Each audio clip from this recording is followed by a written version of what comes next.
Hey guys, it's Alex from Alex and Autos again, reporting for Roman at TFL Car. And because I have my sweater wrapped around my waist there, clearly it's time for a flashback into the 1990s with this very blue 1999 Civic Si that Honda pulled out of the Honda Museum just for this video. Roman and Tommy love these old versus new videos, and this is something that I have generally avoided at my own channel, Alex and Autos, because in my opinion, newer is always better.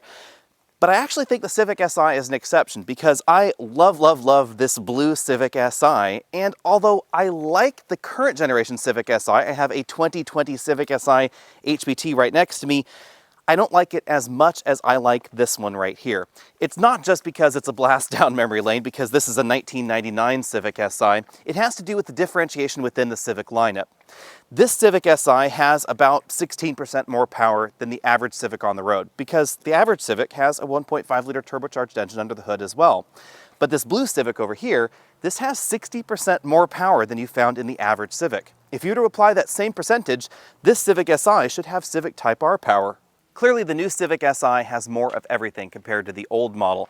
But this generation Si is the first one that's turbocharged. Every Si before had been naturally aspirated, and this was one of the best in my opinion. It only produces 160 horsepower, so definitely less than we find in the new Si, and only 111 pound-feet of torque, but it's the way that power and torque are delivered that I love about this engine. You really have to rev the nuts off it to get where you're going. Obviously, the first thing you're going to notice out on the road is the fact that this engine revs all the way up to 8,200 RPM, but most of the power is happening right there around 7,500 RPM, so that's really where you want to be shifting. Of course, 0 to 60 times in this 99 Civic Si are going to be slower than the modern Si. In this model, I was able to clock 7.3 seconds after really working to get my shift timing just right, because again, you don't want to let this hit the red line in order to get the best 0 to 60 time. Obviously, the new Si is going to be about a second faster.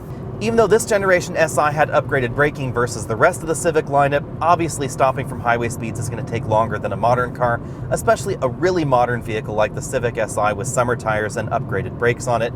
That model will take just about 110 feet to stop from 60 miles an hour back to zero. Apparently back in 1999, Motor Trend said it took 150 feet for this model to stop from 60 to 0, and in my testing with newer Hankook tires on this model, it took 140 feet. Horsepower peaks at 7,600 RPM, torque peaks at a whopping 7,000 RPM in this engine. It's a 1.6 liter engine with Honda's VTEC system. Back then, VTEC was still pretty novel and interesting compared to most of the competition out there. What VTEC does is it gives you a selectable cam profile that not only has the effect of altering valve timing, but also valve lift, and that's not something that we saw in the competition in 1999.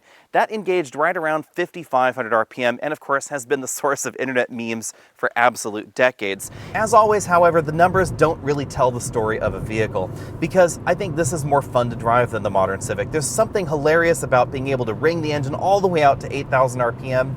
It's a rawer experience. You can hear that engine noise, you can hear the tire noise, you can hear the wind noise in the vehicle. This is much less refined, much less isolated than the modern Si, and personally, I love that.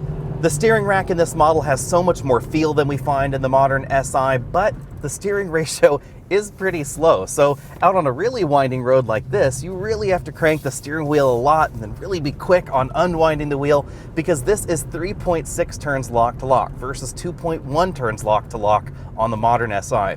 The modern Si on the highway can sometimes feel a little bit twitchy. This really doesn't because of that much slower ratio. On the other hand, we get a lot more feedback from the front tires in this model because this has a hydraulic power steering system, not an electric power steering system like we find in the new model, and EPAS really does suck the fun out of a vehicle.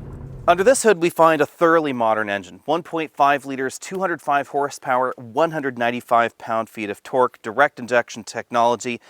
But in some ways, again, better is not always really better somehow. This has 16% more power than the regular Civic, so it is more powerful than the other Civic turbos out there, but it's not as big of a difference as we found in the 99 Civic Si that had 60% more power than most Civics that you'd find on the dealer lot at the time. The power also happens very differently with this engine compared to the other engine. Horsepower peaks 1,900 RPM lower than that absolute screamer.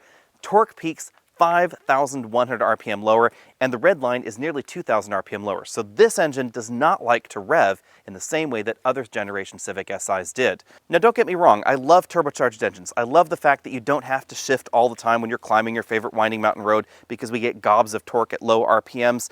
But there is something intrinsically fun about needing to shift and revving your engine all the way up to 8,000 RPM when you're out there on your favorite winding mountain road, hearing the engine scream. That's just not something that we get in this SI. Now, just in case I wasn't clear enough before, the new Civic Si is just an absolute blast to drive. Obviously, this is going to be faster. It's going to take every corner faster than the previous generation Si. We have the adaptive suspension system, which really has a great feel to it. Grip levels are amazing.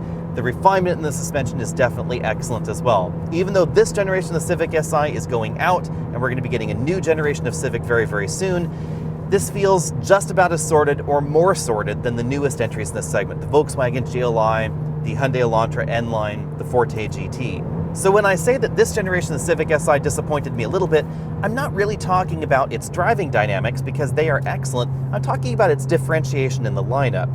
Without a doubt, this generation of the Si is an absolute blast to drive, but of course, so is the Civic Sport. That would of course be the hatchback Sport with the manual transmission and the turbocharged engine under the hood.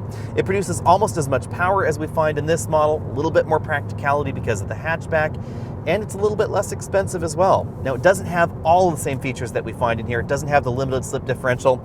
It doesn't have the adaptive suspension that we find in this Si. If I were to be able to control Honda, personally, I would delete the Sport model and then bump the power in the Civic Si up to maybe about 220, 230 horsepower, so it was a little bit further away from the rest of the Civic lineup. This Civic Si reminds me a little bit of modern BMWs in a way, because this has become more grown-up versus the older Civic Si. It's more isolated. We have that fake exhaust note just like we find in modern BMWs being played over the speakers. Everything about this Si feels more refined and more modern than the previous generation, but as a result, it has just a little bit less character.